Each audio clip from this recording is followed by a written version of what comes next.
नमस्कार दोस्तों। पिछले वीडियो में हमने देखा था सिंधु सभ्यता के बारे में और अब हम इस वीडियो में देखते हैं वैदिक सभ्यता के बारे में। तो आइए वीडियो शुरू करते हैं। सबसे पहले तो हमें ये जानना है कि वैदिक सभ्यता कहते किसे हैं। तो वैदिक सभ्यता तो ये कहते हैं, यहाँ पे लिखा हुआ आप देखना, हड़प्पा सभ्यता के पतन के बाद, यानी कि जो हड़प्पा सभ्यता थी ना उसके बाद की सभ्यता है।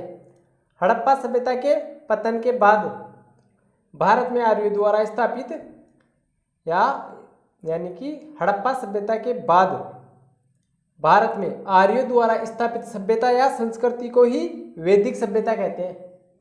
यानी कि भारत में आर्यों द्वारा हड़प्पा सभ्यता के पतन के बाद स्थापित सभ्यता या संस्कृति को वैदिक सभ्यता कहते हैं। और अब हम देखते हैं वैदिक सभ्यता। तो इस वैदिक सभ्यता को भी दो कालखंडों में बांटा हुआ है। जो वैदिक सभ्यता ना, इसको दो भागों में बांटा हुआ है। कौन कौन से? ऋग्वैदिक काल और उत्तर वैदिक काल। कौन कौन से भागों में बांटा हुआ है? ऋग्वैदिक काल या उत्तर वैदिक काल।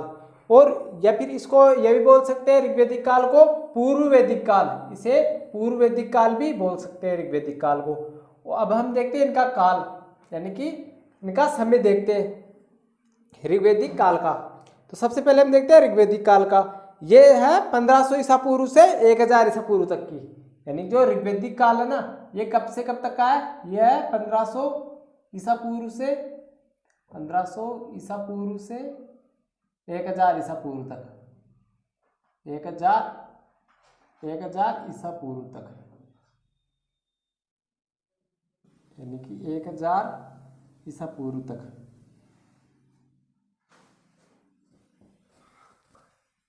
और अब हम देखते हैं उत्तर वैदिक काल, यानी कि उत्तर वैदिक काल कब से कब तक रहा। ऋग्वैदिक काल तो 1500 ईसा पूर्व से 1000 ईसा पूर्व तक, और उत्तर वैदिक काल 1000 से 1000 टू, या 1000 से भी लिख सकते हो आप, 1000 ईसा पूर्व से 600 ईसा पूर्व तक। कब तक? 600 ईसा पूर्व तक। यह उत्तर वैदिक काल 1000 ईसा पूर्व से 600 ईसा पूर्व तक, यह उत्तर वैदिक काल है। कब तक है? ईसा पूर्व तक। शॉर्ट में लिख रहा हूं मैं, आप लिख लेना, ईसा पूर्व तक। उत्तर वैदिक काल 1500 से 1000 ईसा पूर्व तक, सॉरी, ऋग्वैदिक काल 1500 ईसा पूर्व से 1000 ईसा पूर्व तक, और उत्तर वैदिक काल 1000 ईसा पूर्व से 600 ईसा पूर्व तक। यह इसका कालखंड है, इसका समय है।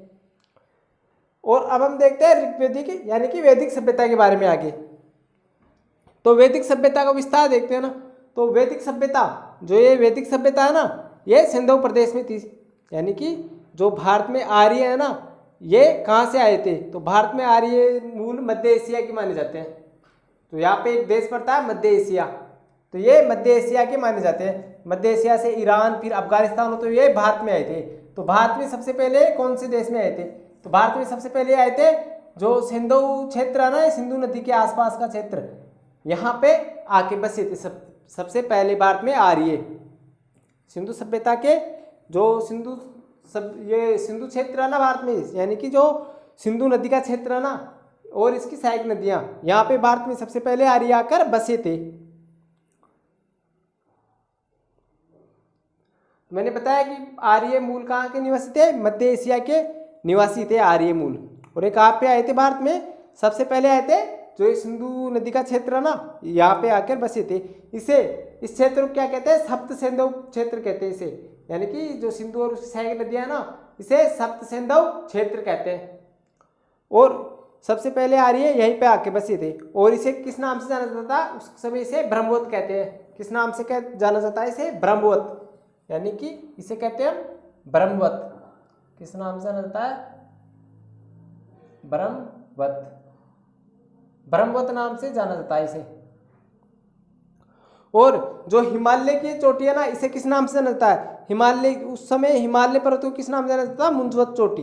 मुंजवत चोटी, यानी कि हिमालय को किस नाम से जाना जाता था? हिमालय को नाम से जाना जाता है मुंजवत चोटी। हिमालय को जाना जाता है मुंजवत चोटी। यहाँ पे लिख देता हूं, मुंजवत चोटी के नाम से जाना जाता है हिमालय को। और ये जो आर्य सभ्यता थी ना, वैदिक सभ्यता, ये कैसी थी? ये ग्रामीण सभ्यता थी। मैंने पिछले चैप्टर में आपको बताया था कि जो सिंधु सभ्यता है ना, यानी कि जो हड़प्पा सभ्यता है ना, वो कौन सी सभ्यता थी? वो थी नगरीय सभ्यता। और ये कौन सी है? ग्रामीण सभ्यता। यानी कि वैदिक सभ्यता कैसी सभ्यता है? ये ग्रामीण सभ्यता है, ग्रामीण सभ्यता, ग्रामीण सभ्यता है। कैसी सभ्यता है? ये ग्रामीण सभ्यता है। जो वैदिक सभ्यता है ना, ये कैसी सभ्यता है? यह है ग्रामीण सभ्यता। कैसी सभ्यता है? ये ग्रामीण, ग्रामीण।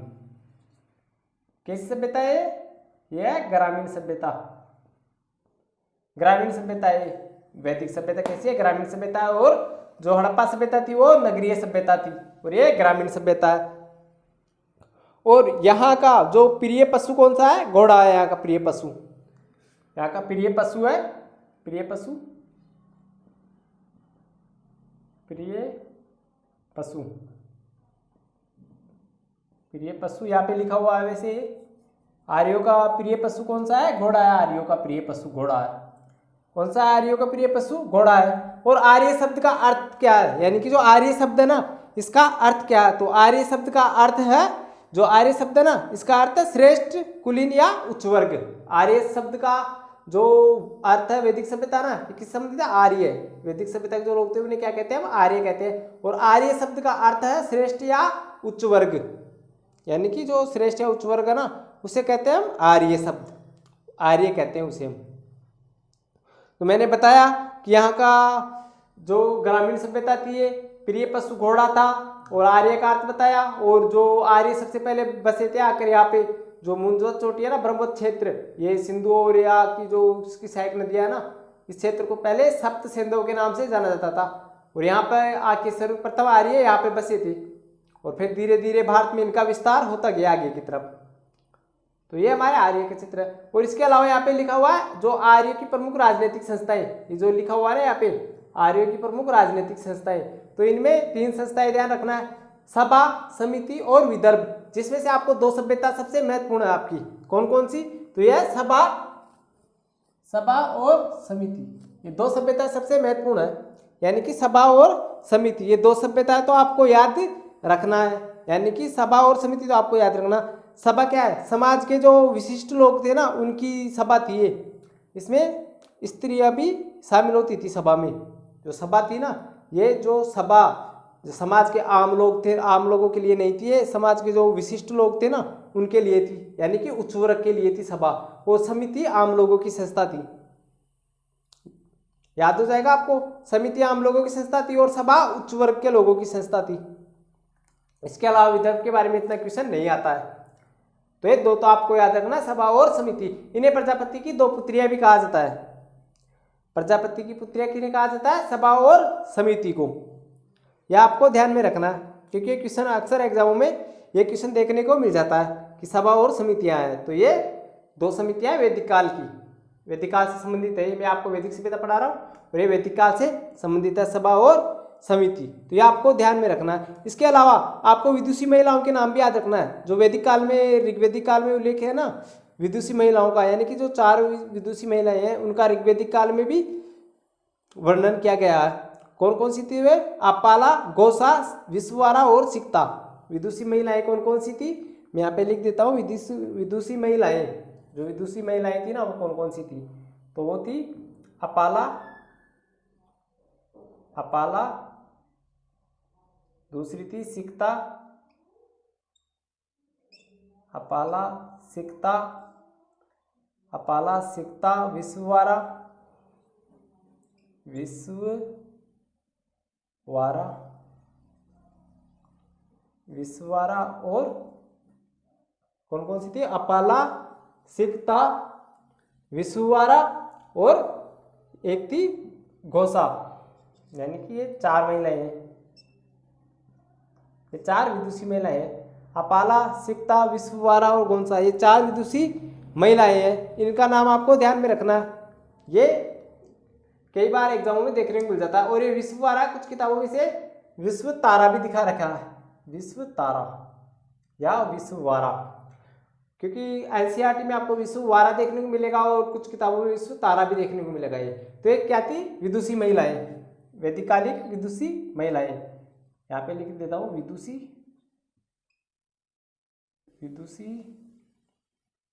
महिलाएं, याद हो जाएगा अब आपको। कौन सी थी ये विदुषी महिलाएं, कौन कौन सी, अपाला, सिक्ता, विश्वतारा और घुंसा, ये विदुषी महिलाएं, वैदिक कालीन विदुषी महिलाएं हैं। इसके अलावा अगर हम आर्थिक जीवन की बात करते हैं तो जो वैदिक काल में आर्थिक जीवन है ना, इसमें गायों का सबसे अधिक महत्व था। यानी कि जो वैदिक काल है ना, इसमें गाय सबसे प्रिय पशु था। यानी कि प्रिय पशु आर्यों का कौन सा था, घोड़ा था। लेकिन उसके बाद में सबसे महत्वपूर्ण पशु कौन सा है, गाय। यानी कि गाय का महत्व सबसे ज्यादा था किसमें, वैदिक काल में। आपको ये आपको ध्यान में रखना है कि गाय का महत्व वैदिक काल में ज्यादा था, गाय का महत्व। और जो वैदिक कालिक समाज कैसा था, तो मैंने पिछले वीडियो में बताया था कि जो हड़प्पा या सिंधु सभ्यता का समाज कैसा था, मातृसत्तात्मक। लेकिन वैदिक सभ्यता का समाज कैसा था, पितृसत्तात्मक। ये क्वेश्चन काफी बार आ चुका कि समाज कैसा था, तो ये समाज था पितृसत्तात्मक। जो वैदिक कालिक समाज था ना, ये कैसा था, ये था पितृसत्तात्मक था। यानी कि पितृसत्तात्मक था, पितृसत्तात्मक समाज कैसा था, वैदिक कालीन पितृसत्तात्मक था, पितृसत्तात्मक। वैदिक कालिक समाज कैसा था, पितृसत्तात्मक था। और जो सिंधु सभ्यता का समाज कैसा था, मातृसत्तात्मक। और ये कैसा, पितृसत्तात्मक। ये क्वेश्चन तो एग्जामों में काफी बार आ चुका। इसके अलावा नगरों में मैंने आपको बता दिया कि जो वैदिक सभ्यता है ये ग्रामीण सभ्यता है, और जो सिंधु सभ्यता थी वो नगरीय सभ्यता थी। और समाज कैसा था, पितृसत्तात्मक था। और जो यहाँ पे वैदिक काल में जो अधिकांश जो व्यवसाय था ना, वो पशुपालन था। अधिकांश व्यवसाय कौन सा था, पशुपालन था। और गाय का महत्व सबसे ज्यादा था। इस कारण वैदिक काल में गायों के लिए युद्ध लड़े जाते थे। यानी कि इसमें युद्ध कैसे होते थे, गायों के लिए होते थे युद्ध।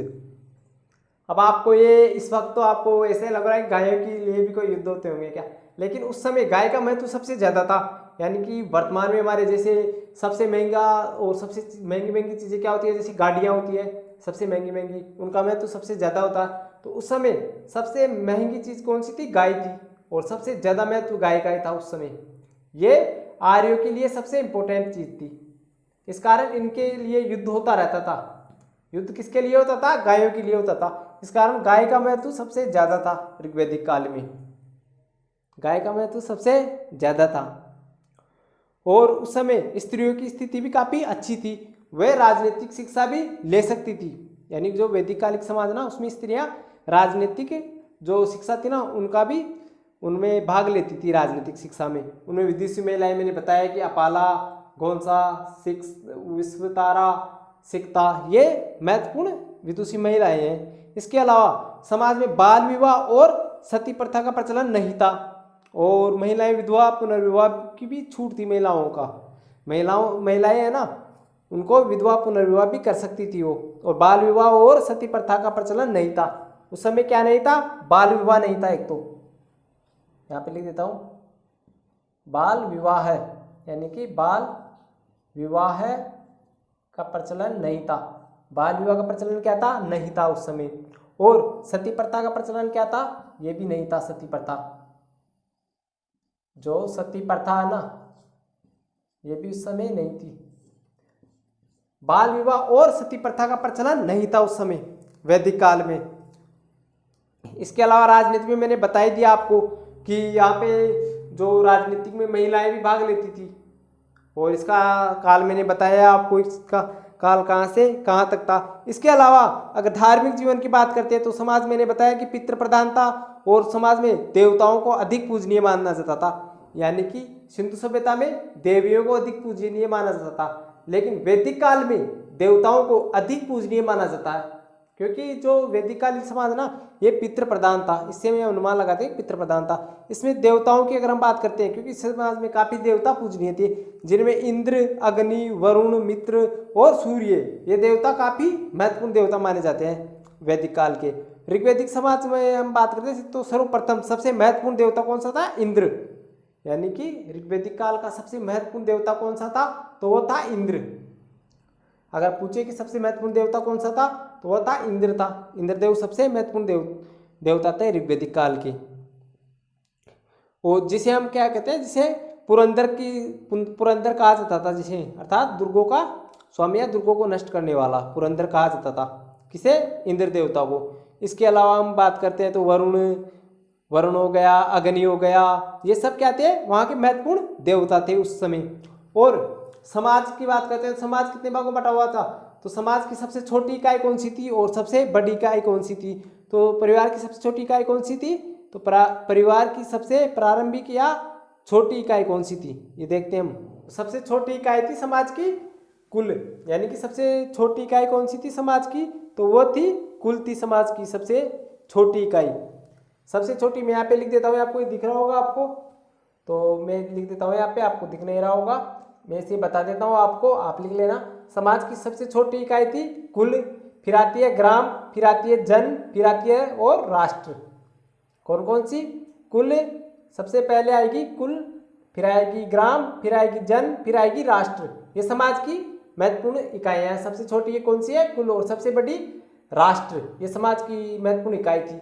इसके अलावा मैंने आपको बताया था कि समाज में स्त्री का काफ़ी महत्वपूर्ण था। स्त्रियों में बताया था कि सिकता और ये अपाला, विश्वतारा विदुषी महिलाएं हैं। इसके अलावा एक क्वेश्चन काफ़ी महत्वपूर्ण है कि जीवन भर अविवाहित रहने वाली महिलाओं को वैदिक काल में क्या कहा जाता था?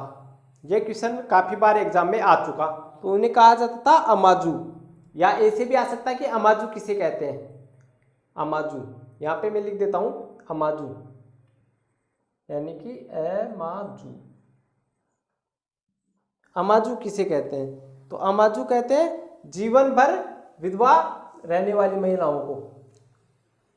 अमाजू किसे कहते हैं? जीवन भर विधवा रहने वाली महिलाओं को अमाजू कहते हैं। ये क्वेश्चन एग्जामों में काफ़ी बार देखने को मिल जाता है। इसके अलावा जो आर्य है ना, उनका मुख्य पेय पदार्थ कौन सा था? तो वह था सोमरस। मैं यहाँ पे लिख देता हूँ सोमरस। क्या था आर्य का मुख्य पेय पदार्थ? सोमरस। यह आर्यों का मुख्य पेय पदार्थ था सोमरस। कहता है आर्यों का मुख्य पेय पदार्थ था सोमरस। और आर्यों का व्यवसाय क्या था? पशुपालन और कृषि। और गाय का महत्व मैंने बताया था कि आर्य सबसे ज्यादा महत्व किसका था वैदिक काल में? गाय का था। इसे अगन्य कहा जाता था। इस कारण ऋग्वेद में से क्या कहा गया? वेदों में इसे अगन्य कहा गया। इसका महत्व सबसे ज्यादा है। अगन्य यानी कि न मानने योग्य, गाय को अगन्य कहा गया वैदिक काल में। इसका महत्व सबसे ज्यादा था गाय का, इस कारण इसे क्या कहा गया? इसे कहा गया अगन्य कहा गया। इसके अलावा मैंने बताया था कि गाय का महत्व यहाँ पे सबसे ज़्यादा था उस समय। और जो ये सभा और समिति है ना, ये राजा को सलाह देने वाली संस्था थी। और इन्हें प्रजापति की दो पुत्रियां भी कहा जाता है, सभा और समिति को। ये थी इसके बारे में महत्वपूर्ण। अब ये हम बाद में पढ़ेंगे, जो उत्तर वैदिक काल है ना, ये हम नेक्स्ट वीडियो में पढ़ेंगे, क्योंकि ये वीडियो ज़्यादा लंबा हो जाएगा। इस कारण हम पढ़ेंगे नेक्स्ट वीडियो में जो है उत्तर वैदिक काल। तब तक के लिए हमारे चैनल को लाइक कीजिए, सब्सक्राइब कीजिए और ज़्यादा से ज़्यादा शेयर कीजिए। मिलते हैं नेक्स्ट वीडियो में।